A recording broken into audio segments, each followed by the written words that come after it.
Hello and welcome to a brief discussion of Chapter 17 of Crow Country by Kate Constable. This is a very important chapter in the text and there are a lot of really important quotations that we need to go through, so I'll have to do them fairly quickly.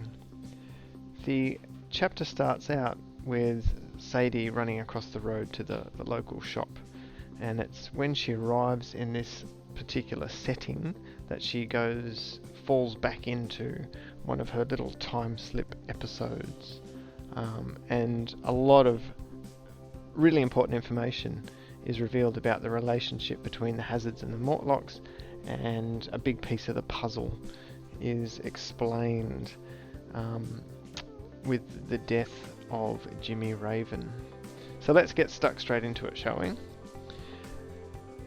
As we get into the action here, so this is where a lot of the conflict is introduced, and Mr. Mortlock stumbles into the shop, and it's interesting to see how Sadie initially reacts to this, because he's covered in blood and he seems to be putting blood smears all over the shelves and things like that, and she responds with this line, "We'll have to clean it. Who's going to clean up all this mess?" So her reaction is not, "Oh my goodness, what's happened?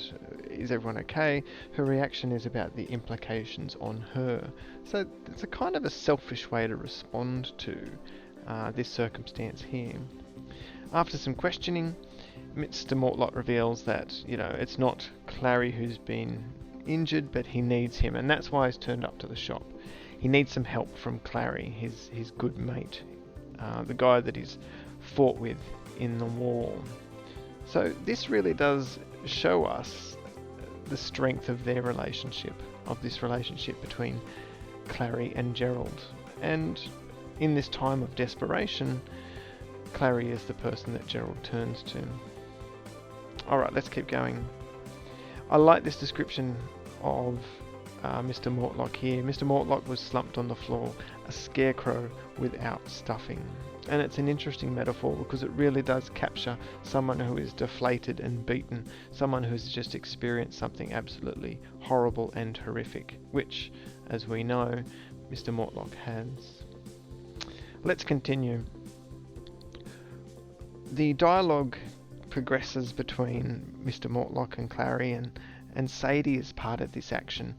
She's kept there to be able to help out in case Clary needs her to go and do things. And throughout this conversation, you can tell that Mr. Mortlock gets a little bit more agitated, and he starts to use language that perhaps is inappropriate for young and sensitive ears. And it's important we highlight this quote here. He responds to the sort of language that Mr. Mortlock's using, and Clary says, "Not in front of my girl." And it really does capture the high standards and the expectations that Clary has. He wants, even though the circumstances perhaps warrant the language, he wants people to act in a way that is appropriate for a lady. He always maintains these high moral standards. And that's important that we see this early, because at the end of the chapter, we'll see something a little bit different. And we see here, in the next few lines, the respect that Sadie has for her father. He was a soldier again, rapping out orders. Dad was in charge. He'd make everything right. For me, this shows the blind faith that Sadie has in her father. And it speaks of the strength of both his character and the power of their relationship. So it's a good example of the status quo, what these guys are usually like in terms of their relationship and their character. Let's keep going. In this description, once they were clear of the town, so Sadie and her father have to go and find,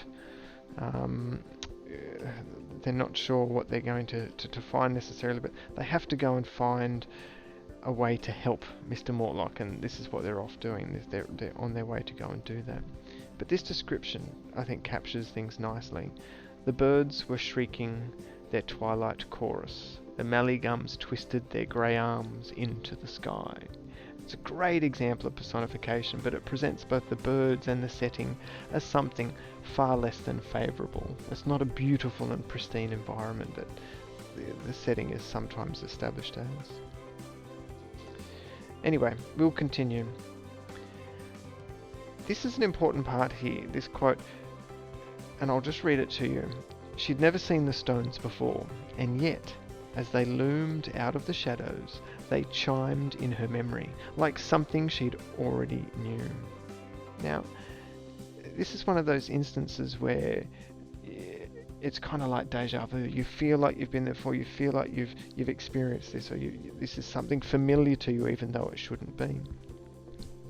And this hints at the cyclical nature of this narrative and the mystery that goes with it, because it's through the story that we get the feeling that it's happened on many, many occasions before. It's been going on for several generations, and it's this version of Sadie who is trying to deal with this mystery and trying to solve the conflict that's depicted here. So we kind of get that reference to the cyclical nature of what's happening, and it's only through very subtle language that's used in that example just there. Now, they find Jimmy Raven, and he's very badly injured, and we get some quite pertinent dialogue here between Jimmy Raven and Clary, and Sadie's mentioned in this. Even though Jimmy feels that he is not going to survive, that he's actually just about to die, there's something important that he must share, and he's quite happy that he realizes that Sadie is there with Clary. "I got something to tell your dad, Sadie." "What is it, Bird?" There was a rustling in the darkness as Jimmy fumbled in his pockets. Sadie heard him murmur, "Take care of this for me. Not allowed to see. Hide it, Clary. Hide it good." So this is one of those important jobs that is sacred and is secret, and Jimmy needs to know that it's going to be well looked after, and he has to find someone trustworthy to carry on that role now that he feels that he is going to die. And as he gets worse and worse, he pleads, "You tell Netta," which is his wife, of course. And Clary responds with, "I'll tell her, mate. Don't you worry, I'll tell her."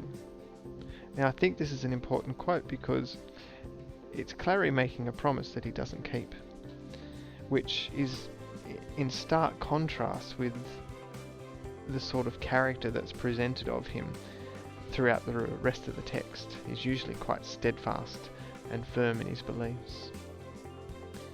Now, this quote here is quite important also. As Clary and Sadie are considering what to do at this point, what their next course of action should be, you get the feeling that Clary has thought things through far more thoroughly than Sadie possibly could. And he ends the chapter with this. "At last, Dad spoke. His voice was slow and heavy. Sadie, I've never asked you to do anything that's wrong, have I?" "No, Dad, of course not." "I'm sorry, love. I'm so sorry, but I'm going to ask you now." Now, this piece of dialogue here, it shows us that even though Clary knows that what he's asking is wrong, he's still going to ask his daughter to do it. So he's definitely performing an action that goes against his own moral code, against his usual high standards that we witnessed earlier in the chapter. And if you continue to read the text, you know that he is essentially going to break the law.